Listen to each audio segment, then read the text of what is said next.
여러분 한 주간 평안하게 잘 지내셨습니까? 우리 옆에 계신 분에게 한 주간 뵙고 싶었습니다. 반갑습니다. 인사 나누시도록 하겠습니다.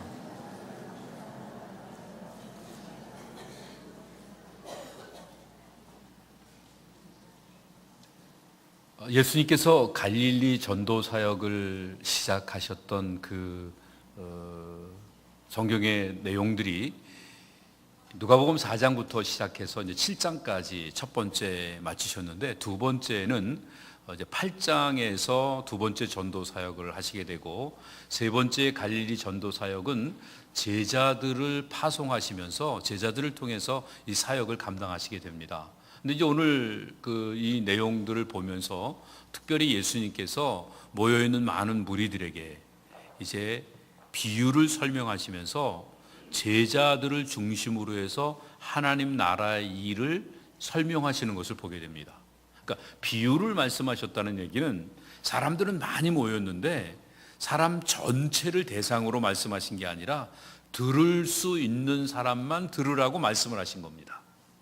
그러니까 어떤 면에서 보면 우리가 예배당에 모여서 하나님 앞에 예배를 드리는데 모두가 예배자가 아닙니다.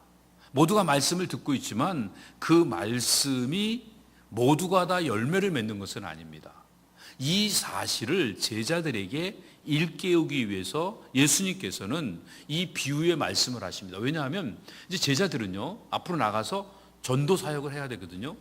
예수님께서 사역하시는 것을 보면서 전도하는 일들을 어떻게 할 것인가. 예수님이 전도하셨을 때는 사람들이 믿었는데 내가 전도하니까 사람들이 따라오질 않는다. 그러면 이거 잘못된 거 아닌가 하면서 자신의 능력 없음을 탓하고, 그리고 이 사역을 중단하게 되는 일이 있다고 하면 예수님께서 제자들을 불러 훈련하시고 파송하시는 목적을 못 이루게 되는 겁니다.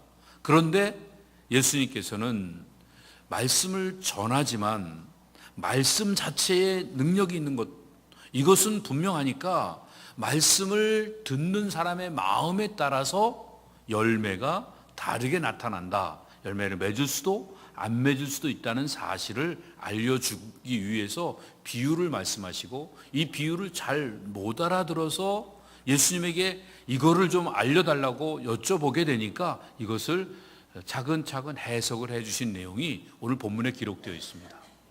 우리가 지금 이제 21세기를 살아가고 있는데요, 우리가 살아왔던 지난 세월들을 좀 돌아보면 19세기에는요 모든 사회에 화두가 되고 이슈가 됐던 내용들은 자유에 대한 내용이었습니다. 프랑스 혁명이라든지, 아니면 미국의 노예 해방 운동이라든지, 아니면 아프리카의 자유 해방 무브먼트, 이런 것들은 모두가 자유를 갈망하는 사람들의 움직임이었습니다. 그런데 이 자유를 어느 정도 획득을 하고 또 어느 정도 이제 독립들이 다 곳곳에서 이루어지기 시작했을 때 20세기를 들어오면서 사람들은 평등을 주장하기 시작합니다. 남자와 여자가 평등하지 않다. 가진 자와 못 가진 자가 평등하지 않다. 또 지배자와 피지배자가 평등하지 않다. 이거를 부르짖으면서 평등을 위해서 투쟁을 하기 시작합니다. 그런데 이제 21세기에 넘어와서 자유도 평등도 완전하게 이루어진 건 아니지만 어느 정도 윤곽을 갖게 되니까 모두가 다 개인의 행복을 추구하게 됩니다. 국가도 개인의 행복을 위해 존재하고, 또 사업체나 모든 이 세상의 오가니제이션들도 개인의 행복을 추구하는 데 도움이 되어야 된다고 하는 이런 흐름들이 계속 이어지고 있는 것을 보게 됩니다. 그런데 중요한 것은요, 우리가 지금까지 지내오면서 느꼈던 것들이 돈을 많이 가지면 행복할 줄 알았는데 돈을 많이 가져보니까 별로 행복하지 않은 거예요. 아직까지 이 경험을 못하신 분들은 행복 안 해도 좋으니까 일단 한번 가져보자 생각을 하고 계실지 모르는데, 그러면 여러분들이 좀 나이가 들면 여러분 좀 편안해질 것 같은, 나이가 드니까 더 불안한 감을 느끼는 것도 있을 거고요.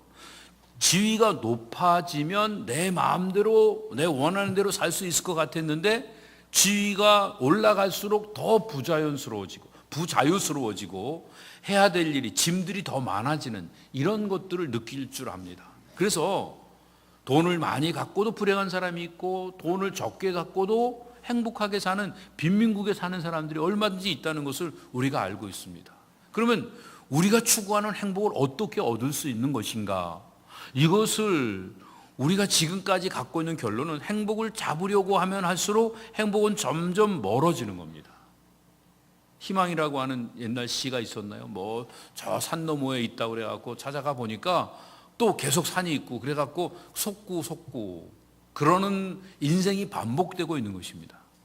그런데 오늘 성경에 있는 말씀을 보면요, 성경에서는 행복이 어떻게 얻어지는지를 우리에게 말씀하고 계십니다. 오늘 성경에 있는 말씀 한번 같이 보도록 하죠.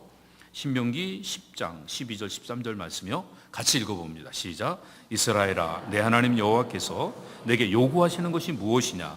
곧 내 하나님 여호와를 경외하여 그 모든 도를 행하고 그를 사랑하며 마음을 다하고 성품을 다하여 내 하나님 여호와를 섬기고 내가 오늘날 내 행복을 위하여 내게 명하는 여호와의 명령과 규례를 지킬 것이 아니냐. 하나님이 요구하시는 것은 하나님을 경외하며 사랑하는 것입니다. 그럼 하나님 어떻게 사랑합니까? 마음을 다하고 성품을 다하고 힘을 다해서 하나님을 사랑하는 것입니다. 그 하나님을 사랑하는 모습이 어떻게 나타납니까? 규례와 율례를 따라서 순종하는 삶을 사는 것이 하나님을 사랑하는 것입니다. 그러면 내가 행복을 추구해 나갈 때는 행복이 멀어지는데 오히려 행복을 뒤로 놓고 하나님의 말씀을 따라 믿음으로 순종하는 삶을 살다 보면 저절로 행복은 부산물로 얻어진다고 오늘 말씀이 우리에게 약속하고 있는 것입니다. 이런 차원에서 보면 행복은 우리의 목표가 아니라 우리의 삶의 결과물인 것입니다. 그러니까 우리가 행복을 쫓아가는 사람은 행복과 멀어지는데 하나님의 말씀대로 순종하는 사람은 결과적으로 행복한 삶을 살게 되는 것입니다. 오늘 그래서 우리가 어떻게 우리의 마음에 행복을 가득 채우고 아름다운 삶을 영위해 나갈 수 있을까를 마음속에 생각하면서 이 말씀을 접근해 보는 것입니다. 예수님이 갈릴리 순회 사역을 시작하시면서 계속 강조하신 것은요, 1차, 2차, 3차를 통해서 하나님 나라를 선포하십니다. 하나님 나라의 일을 이 땅에 설명하는데 사람들이 못 알아들으니까 세상의 비유를 들어서 설명하신 것이 예수님의 파라볼레 비유였던 것입니다. 그런데 그 중에서 중요한 것은 예수님이 이 전도 사역을 다니실 때마다 혼자 다니시지 않고 제자들도 함께 다니시고 또 여인들도 함께 다니시고 무리들도 함께 다니시는데 그 함께 다니는 사람들에게 일깨워 주시면서 암시하시는 내용이 무엇이냐면 각 성과 촌에 두루 다니실 때마다 어디를 가든지 예수님은 하나님 나라를 선포하시는 겁니다. 마찬가지로 하나님의 부르심을 받은 하나님의 자녀들, 예수님을 따라다니는 예수님의 제자들은 때를 얻든지 못 얻든지 상황이 주어지든지 주어지지 않든지 언제나 하나님 나라를 선포해야 되는 사명이 있다는 사실을 암시해 주고 계시는 것이 오늘 본문에 있는 내용인 것입니다. 오늘 본문 속에서 제자들도 따라다니고 여인들도 따라다니는 내용이 나오는데 2차 전도 여행 때 제자들을 데리고 다니셨던 목표는 무엇이냐면 앞으로 3차 갈릴리 순회 전도 사역을 하실 때 예수님께서 그 사명감을 고취시켜서 파송하시기 위한 준비로 2차 사역에 같이 인볼브 시키신 겁니다. 그러면 이 여인들은 여기에 나와 있는 막달라 마리아, 또 요한나, 수산나 이런 사람들, 그리고 그 외에 많은 여인들은 왜 그럼 제자 훈련을 하시는데 함께 데리고 다니시는가? 오늘 말씀을 보니까 이런 표현들이 있죠. 소유로 저희를 섬기더라. 자기들의 소유를 가지고 예수님과 예수님의 제자들, 함께 따라가는 모든 무리들을 섬기는 이 일들을 합니다. 그러니까 제자들은 이 예수님과 함께 다니면서 앞으로 내가 혼자 파송받았을 때 어떻게 이 사역을 감당할 것인가를 훈련받는 것이고, 또 이 여인들은 예수님하고 함께 있으면서 예수님의 필요가 무엇인지, 예수님을 함께 따라다니는 사람들의 필요가 무엇인지, 그 필요를 어떻게 채울 수 있을지, 그것도 제자 사역 중에 하나인 것을 깨닫고 그 일을 잘 감당하기 위해서 계속적으로 희생하고 있는 모습을 봅니다. 여기 나와 있는 내용은요, 일회적으로 자기의 가진 것을 한번 제자들에게, 예수님께 인심 써서 베푼 정도로 끝나는 것이 아니라 계속적으로 따라다니면서 자기의 것을 전부 희생해서라도 예수님의 사역을 뒷받침하기 위해서 희생하는 마음으로, 사랑으로 계속 도와주고 있는 이 여인들의 모습을 만나게 됩니다. 그래서 이 제자 사역이 하나님 나라를 선포하는 일만 중요한 것이 아니라 그 선포하는 일들을 위해서 뒤에서 함께 동역하는 일들, 서포트하는 일도 얼마나 중요한지를 여기서 깨달을 수 있는 것이 필요합니다. 오늘 우리가 쉽게 표현하면 강단에서 메시지를 선포하고 선교제에 나가서 복음을 증거하는 사람들만 귀한 것이 아니라 이 강단의 모든 부분들을 준비하고 주차장 정리를 하고 여러분들이 이렇게 따뜻하게 예배를 잘 드릴 수 있도록 모든 메인터넌스를 책임지고 하는 이런 일들까지도 귀한 것임을 여기서 함께 연결해서 생각해 볼 수 있습니다. 그런데 중요한 것은 예수님께서 사람들이 많이 모여드니까 사람들에게 말씀을 그냥 직접적으로 하시면 얼마나 좋을까 이런 생각도 해보게 되는데, 예수님이 말씀하실 때에 사람들이 모여들었으니까 사람들 전체를 대상으로 하기보다는 마음의 사모함을 가지고 예수님의 말씀에 귀를 기울이는 사람들을 중심으로 해서 하나님 나라를 선포하기 위해서 비유로 설명하시는 내용이 여기에 나와 있습니다. 오늘 비유라고 하는 그 말의 의미는 하늘의 일들을 사람들이 잘 땅에서 사니까 잘 못 알아듣잖아요. 이해를 잘 못해요. 그러니까 세상에 땅에 있는 일들을 들어서 땅에 있는 일들을 옆에다 갖다 놓고 하늘의 일들을 설명하는 게 이게 예수님의 비유였습니다. 근데 그 목적은 모든 사람이 듣는 게 아니라 들을 귀 있는 사람만 듣고, 그리고 마음 없이 건성으로 와 있는 사람은 이 말씀을 들어도 깨닫지 못하도록 그냥 지나가게 만드시는 게 예수님의 비유의 목적이었습니다. 오늘 4절에 있는 말씀 보세요. 각 동네 사람들이 예수께로 나와 큰 무리를 이루니, 무리가 많이 모였으니까 얼마나 좋아요. 막 복음을 선포하시면 좋을 텐데 먼저 여기서 비유로 말씀하십니다. 그래서 5절에서요, 씨를 뿌리는 자가 그 씨를 뿌리러 나가서 뿌릴새 더러는 길가에 떨어짐에 밟히며 공중의 새들이 먹어버렸고, 씨 뿌리는 자는 농부를 말하죠. 농부가 씨를 뿌립니다. 근데 씨를 밭에다 뿌리기를 원하지 길가에다 뿌리기를 원하는 사람이 어디 있겠어요. 그러니까 무슨 일부러 큰 길에다가 뿌렸다는 이런 의미는 아닐 거예요. 그런데 이제 밭과 밭 사이에는 밭 이랑이 있잖아요. 근데 밭 이랑에 사람들이 하도 다니다 보면은 습기도 없고 그러면 아주 단단하게 굳어지게 됩니다. 그러니까 어떻게 씨를 뿌렸는데 바람 불어갖고 그 밭 이랑 위에 올라오게 되면 지나다니다가 밟으면 으깨지게 되겠죠. 또 안 밟힌 데는 새들이 지나다니다가 새 눈에 보이니까 그것을 쪼아 먹고, 그래서 그 씨가 없어지게 됩니다. 이 내용은 아무리 아름다운 생명이라 할지라도 그냥 케어하지 않고 그냥 팽개쳐 놔둬버리면 결국은 이 생명이 무의미하게 사라져버린다고 하는 이 말씀의 교훈을 우리에게 주시는 겁니다. 두 번째는요, 6절에 있는 말씀 보세요. 더러는 바위 위에 떨어짐에 났다가 습기가 없으므로 말랐고, 바위 위에 떨어진다고 하니까 뭐 무슨 바위가 큰 게 이렇게 그 밭 사이에 있다는 이런 의미보다는 바로 밭 옆에 바위가 있는데 그 돌을 골라내지 않은 그 밭 위에는 이 홍수가 나면 침전물들이 계속 이렇게 흙이 와서 밀려서 그 위에 쌓이게 되잖아요. 그러니까 그 위에 흙이 쌓인 겁니다. 그래서 그 이제 바위가 있는데 바위 위에 흙이 너무 두껍게 한 것 같아요. 두꺼우면 이만하면 뿌리가 내릴 것 같아요. 한 요만큼 이렇게 얇게. 그래서 발로 비비면 돌멩이가 이렇게 나올 수 있을 만큼 흙 정도로 있는 겁니다. 그러니까 또 바위 위니까 습기가 더 없죠. 그래서 푸석푸석해 있는 겁니다. 그러니까 그 위에 떨어진 씨앗은 습기가 전혀 없으니까 배아가 안 돼서 그대로 있게 되고 그냥 말라 비틀어지게 되는 거죠. 그러니까 오히려 처음 씨로 있을 때보다도 더 지경이 나빠지게 되는 겁니다.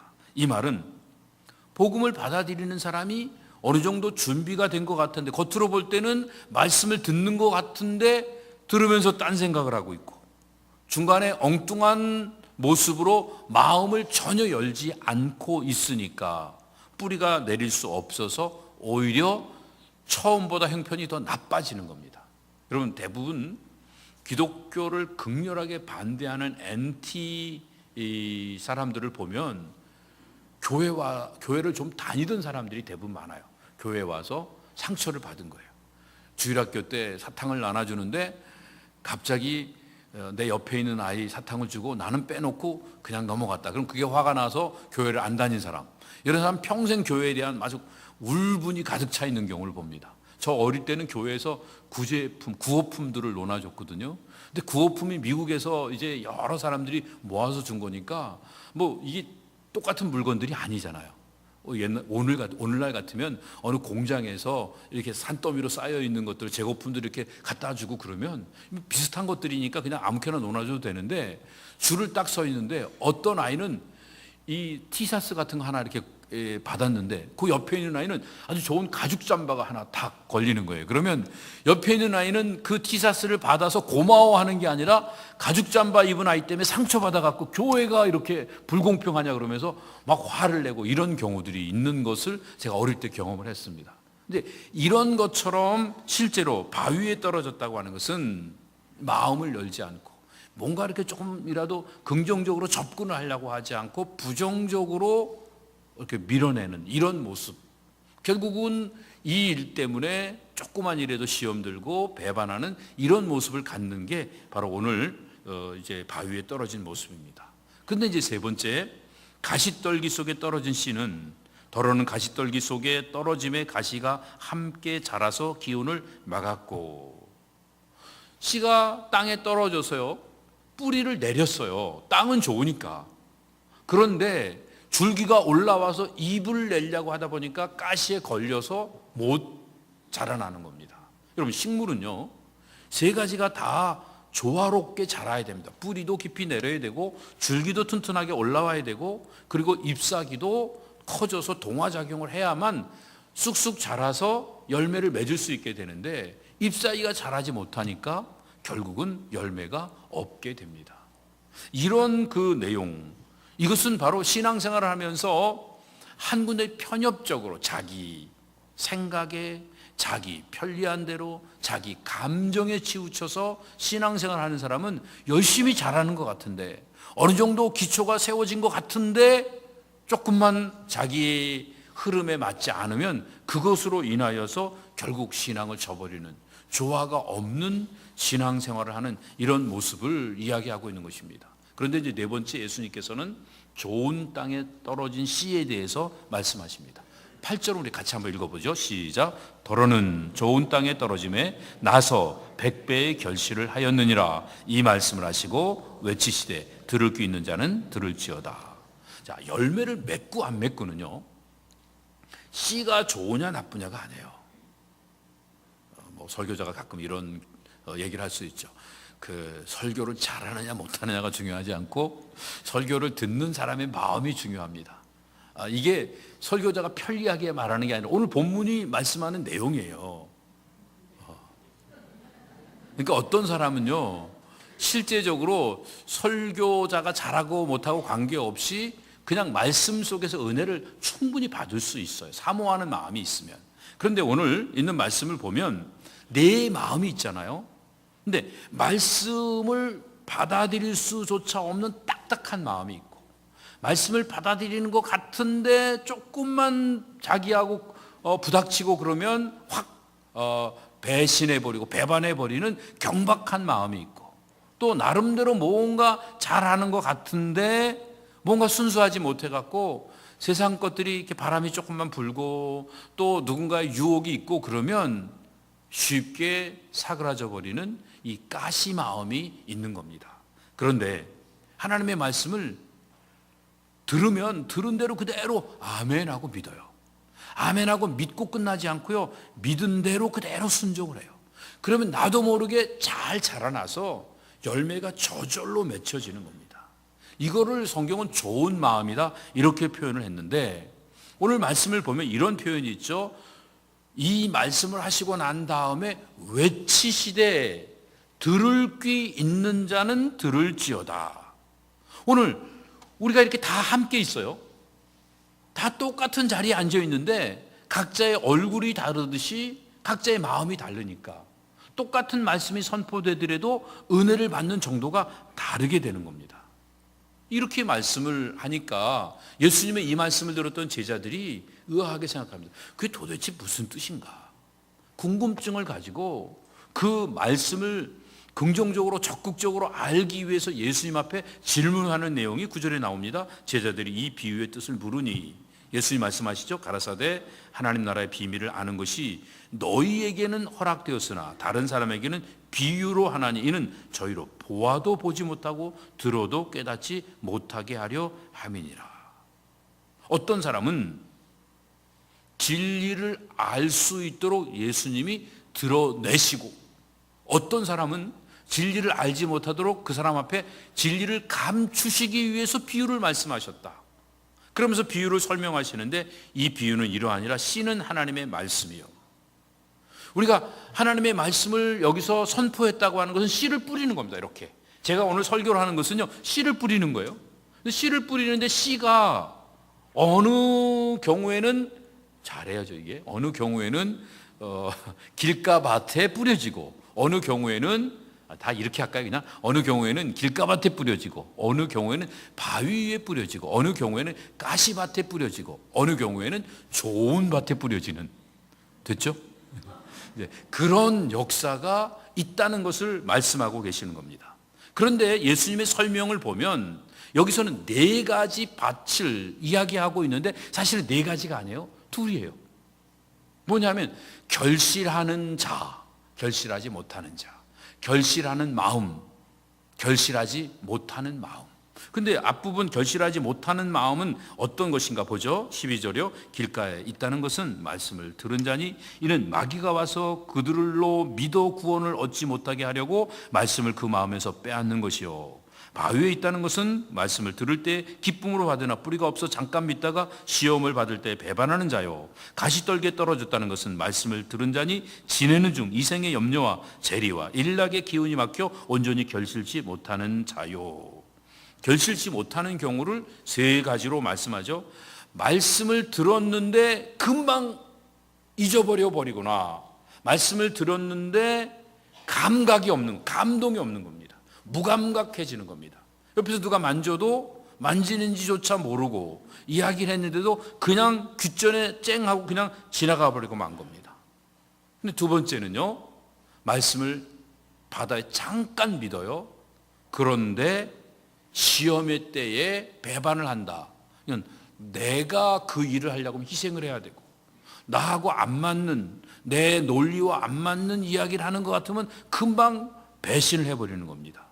그런데 세 번째 마음은요, 나름대로 열심히 그 말씀을 받아들입니다.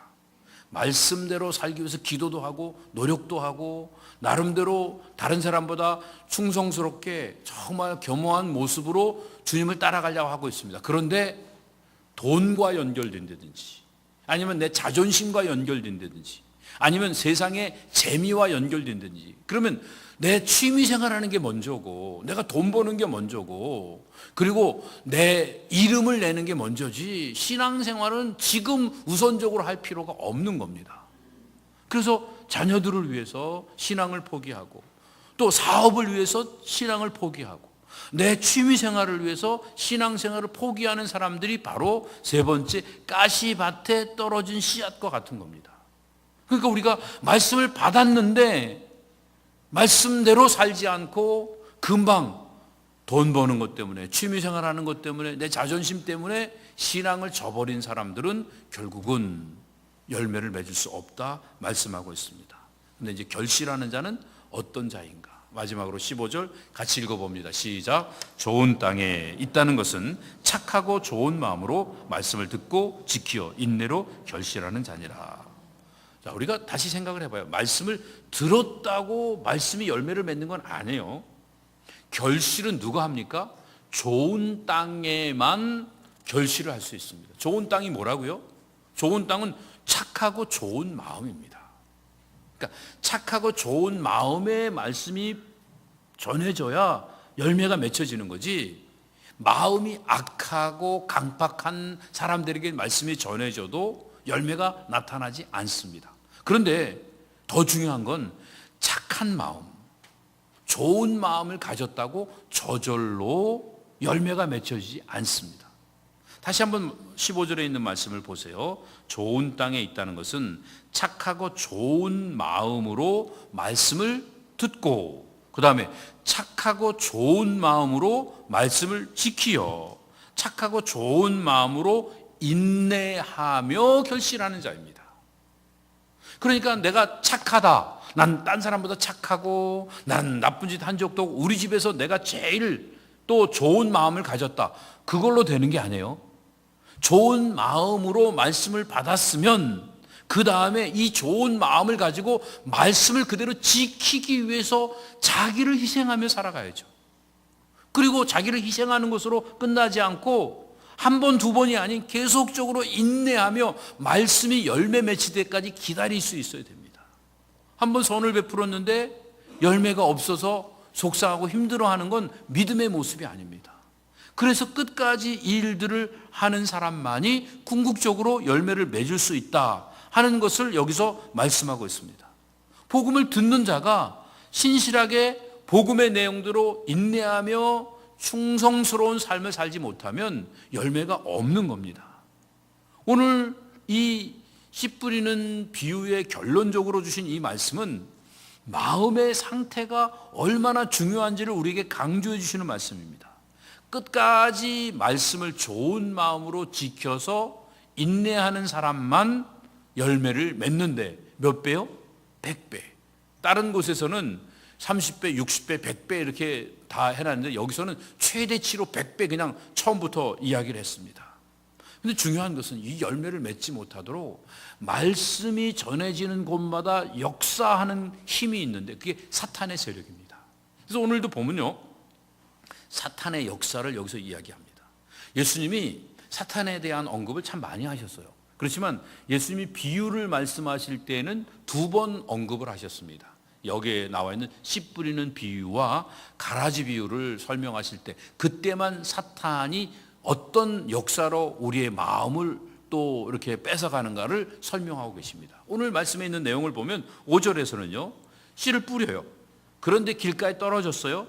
근데 사람들이 갈 뿐만 아니라 공중의 새가 그 씨를 먹어버렸다 말합니다. 공중의 새는 사탄을 의미합니다.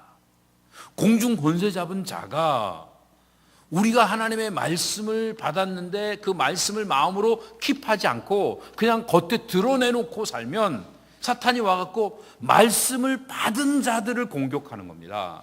말씀을 한 번도 들어보지 않은 자들은 공격을 안 해요. 말씀을 들은 자들은 무엇으로 공격합니까? 내 편견, 내가 갖고 있는 선입견이 있잖아요. 그리고 내 나름대로 갖고 있는 그 의심, 불신 이런 것들을 가지고 내 이성적 사고 이런 것들을 가지고 그리고 이 말씀을 거부하도록 사탄이 우리를 끌고 다닙니다. 이게 사탄에 미혹되지 않기 위해서는 말씀을 들을 때마다 말씀을 품고 말씀을 마음에 심어놓는 일이 필요합니다. 그런데 말씀을 깊이 심지 않으면 바위에 떨어진 것처럼 습기가 없으니까 이 좋은 마음으로 말씀을 품으려고 하는 그 따뜻한 기운이 없으면 결국은 점점 더 말라져서 이 조그마한 시련에도 배반하는 안타까운 모습을 갖게 됩니다. 신앙의 뿌리가 없는 사람은요, 누가 한마디만 해도 쉽게 여기저기 왔다 갔다 합니다. 강단에서 선포되는 말씀은 안 믿고 친구가 어쩌다가 이야기하고 아니면 주간지에서 한 줄 그 기사 본 거 그거에 끌려다니면서 자기의 목숨을 거는 일들이 얼마나 비일비재하게 많은지 모릅니다. 그 다음에 7절에 있는 말씀 보면 더러는 가시 떨기 속에 떨어짐에 가시가 함께 자라서 기운을 막았다. 계속해서 자라나고 우리의 마음을 순수하게 하나님 앞에 들여가지 못하면 마음을 다하고 성품을 다하고 힘을 다해서 하나님만 사랑하는 이 모습을, 순수한 마음을 지키지 못하면 여기에 있는 대로 이제 우리의 마음이 세상의 이익에 뺏겨버리게 됩니다. 그리고 더 나가서 쾌락에 뺏겨버리게 됩니다. 그러니까 결국은 허영심, 자만심, 교만한 그 자세, 이거가 어느덧 우리의 마음에 자리 잡아서 말씀이 들어올 틈이 없어지게 되는 겁니다. 교만은 패망의 선봉이라고 말씀하십니다. 저 그 얘기 그냥 그렇게 지났는데요, 가만히 생각해 보니까 제가 쓰러질 때 먼저 신호가 있더라고요. 제가 교만해지니까 쓰러지더라고요. 그러니까 패망의 선봉이라고 하는 얘기는 멸망 전에, 사람이 멸망하기 전에 보면요 항상 교만해져 있어요. 교만하면 멸망하는 겁니다. 겸손하면 하나님의 은혜가 그 자리에 반드시 임하게 되어 있습니다. 근데 오늘 말씀을 보면 이 사탄이 이렇게 우리의 마음에 들려진 말씀을 어떻게 해서든지 뺏어가려고, 무너뜨리려고 애를 쓰지만, 그럼에도 불구하고 예수님께서는 지금도 착한 농부의 마음을 가지고 이 땅에 씨를 뿌리고 계신 거예요. 계속 예수님이 복음을 증거하실 때의 모습을 살펴보세요. 예수님이 복음을 증거하실 때마다 반대했던 많은 정치적인 세력들이 있었습니다. 기득권자들이 예수님을 얼마나 책 잡으려고 주변을 맴돌고 있었습니까? 그런가 하면 예수님의 제자들조차도 예수님을 배반해버리는 너무 속상한 일들을 경험하셨습니다. 예수님의 사역의 초창기부터 또 마지막 십자가를 지는 순간까지 사탄이 얼마나 회방을 놓고 또 계속 미혹을 하고 있었습니까? 그럼에도 불구하고 예수님은 끝까지 그 길을 걸어가십니다. 복음을 뿌려놓고 열매도 맺기 전에 짓밟히고 시들어버리고 병들어 못쓰게 되어지는 이런 일이 계속 일어나고 있음에도 불구하고 반드시 이 복음의 씨앗이 열매를 맺게 될 날이 올 것이라고 하는 믿음을 가지고 묵묵히 주님이 십자가를 걸어가셨습니다. 그래서 예수님께서는 결과적으로 부활의 영광을 차지하신 줄로 믿습니다. 오늘 우리가 해야 될 일도 그겁니다. 주님이 반드시 우리의 마음밭을 기경해서 우리가 좋은 마음, 착한 마음을 가지면 열매를 맺게 하실 것이라고 하는 확신을 가지면서 끝까지 믿음으로 달려가는 삶을 살면 하나님이 언젠가는 좋은 열매를 맺게 해주십니다. 비유로 말씀하신 이유가 뭐라 그랬죠? 들을 귀 있는 자만 들으라고 하는 겁니다. 그런데 지금까지 유대인들은 어떤 삶을 살았습니까? 조상들의 유전을 들었습니다. 율법의 그 규례와 율례를 따라서 살아왔습니다. 지금까지 자기들이 갖고 있었던 전통의 흐름 속에 젖어 있는 삶을 사는 자들은 주님이 선포하시는 이 하나님 나라의 메시지를 들을 수가 없습니다. 복음이 들리지 않습니다. 그러니까 착한 마음, 좋은 마음을 가지고 복음을 듣지 못하니까 열매가 맺혀지지 않는 겁니다. 그래서 지금 예수님이 말씀하시는 이 내용의 핵심은 무엇이냐면 지금까지 너희들이 가졌던 종교적인 그 전통과 그리고 조상의 유전들을 포기하지 않으면 하나님 나라는 너희 가운데 임하지 않는다. 오늘 우리도 마찬가지예요. 세상에 찌들어 살던 사람들이 교회에 와서 그냥 이렇게 편안하게 앉아서 예배드리고 막 열심히 찬송 부르고 기도했다고 해서 우리의 가치관이 바뀌는 게 아닙니다. 지금까지 내가 얼마나 어리석은 삶을 살았는가를 돌아보고 후회하고 주님 앞에 회개하는 모습을 가질 때, 십자가 앞에 자기를 깨트리는 모습을 가질 때, 그때 우리 가운데 하나님의 나라가 아름답게 시작되어지는 것입니다. 예수님이 십자가를 지시고 결국은 부활을 하셨는데 그 부활하신 이후에도 지금도 여전히 열매가 맺혀지고 있습니다. 예수님이 복음의 씨앗을 뿌리시고 지금까지도 열매를 맺고 계신 중에 그 나타난 열매 중에 하나가 바로 여러분과 저인 줄로 믿습니다. 그렇죠? 얼마나 예수님 우리 볼 때 얼마나 뿌듯하시고 기쁘시겠어요. 그 2000년 전에 뿌리신 복음의 씨앗이 지금 열매를 맺히니까 오늘 우리도요 언젠가는 열매가 맺힌다는 사실을 기억하면서 이 복음의 씨앗을 뿌리라고 제자들을 부르셨고, 여인들의 이 도움을 받아가면서 제자 훈련을 시키시는 이 예수님의 마음을 우리가 읽을 필요가 있습니다. 그러면 오늘 우리가 지금 어떤 상태에서 무슨 마음을 갖고 있는지 우리 자신을 점검해 가면서 새롭게 주님 앞에서 도전을 받아가는 겁니다. 전도서에 있는 말씀대로 세상에 있는 모든 것들은 다 헛된 겁니다. 헛되고 헛되니 모든 것이 헛되도다. 그래요? 맞아요? 틀려요?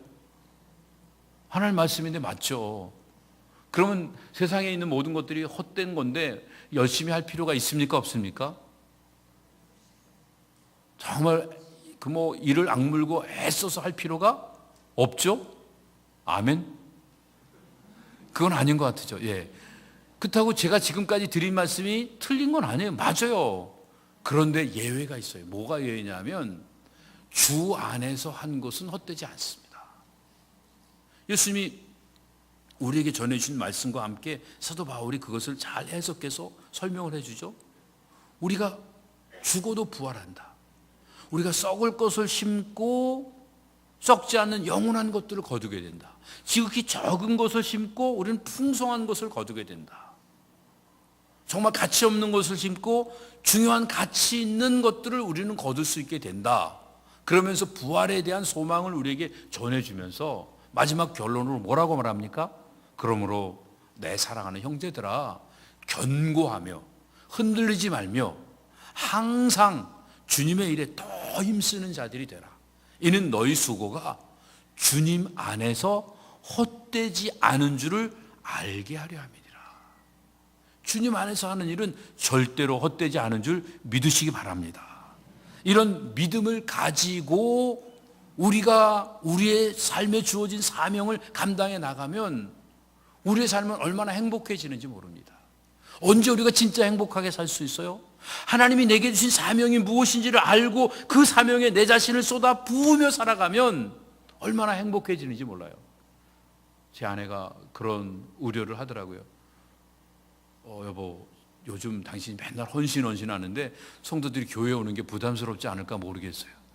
헌신을 안 하려고 작정을 하고 그 말씀을 들으면 교회 오기조차 싫어지는 거부 반응이 생길 거예요.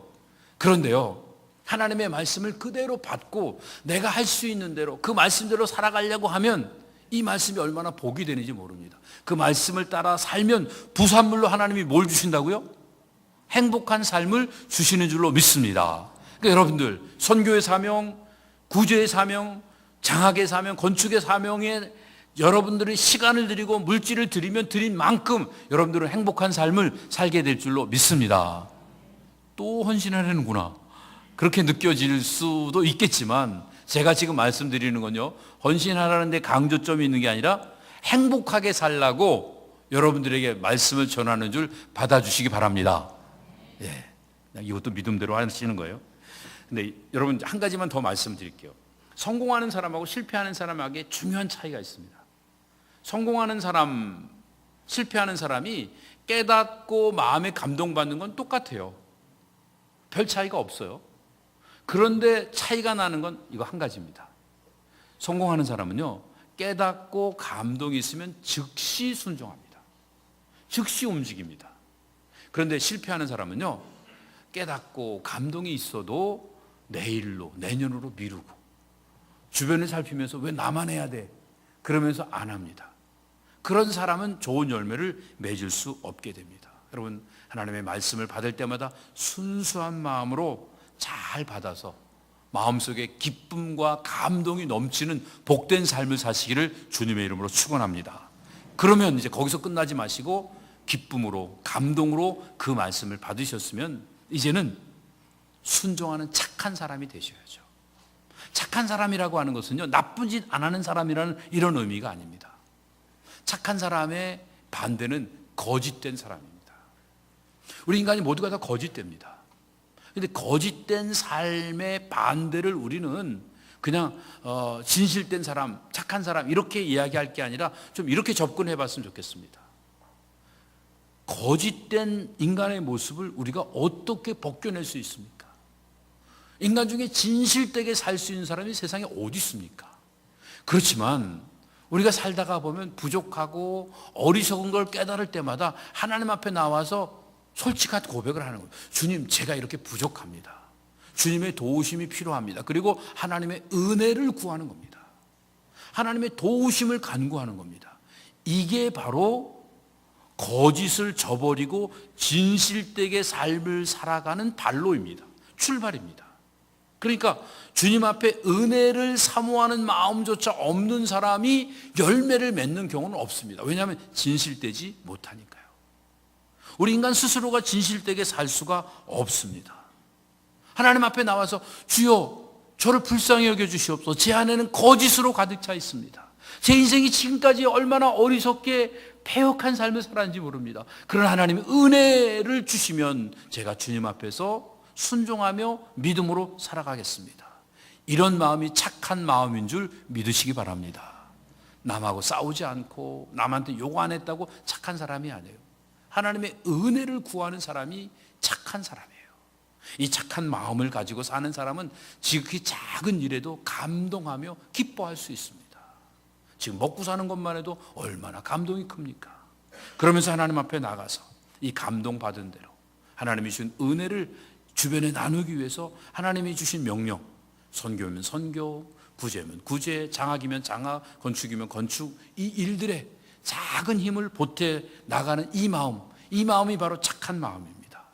하나님이 우리에게 감동 주시는 대로 우리의 온 힘을 다들여서 순수하게 하나님 앞에 이 말씀대로 실천하는 삶을 살아서 행복한 삶을 살고 이 행복한 모습으로 역사의 주인공이 돼서 이 세상을 업사이드 다운해서 이 썩어져가는 세상이 하나님 나라로 바뀌어지는 이 귀한 일들에 아름답고 복되게 쓰임받는 배단이 모든 성도들 다 되시기를 예수님의 이름으로 축복합니다. 아버지 하나님, 은혜와 사랑 감사를 드립니다. 지금까지 살아온 삶을 돌아보면 얼마나 주님을 많이 배반하고 주님의 마음을 아프게 했는지 모릅니다. 그럼에도 불구하고 다른 사람과 비교해서 나는 좀 괜찮고 나는 좀 잘 살았다고 자유하며 살고 있지는 않은지 이 어리석은 모습들을 주님 앞에서 점검할 수 있는 기회를 허락하신 우리 주님을 찬양합니다. 이제는 착한 좋은 마음을 가지고 말씀을 따라 순종하고 그 순종한 대로 끝까지 인내하며 하나님을 기다릴 수 있는 믿음의 사람들 되도록 함께하여 주시옵소서.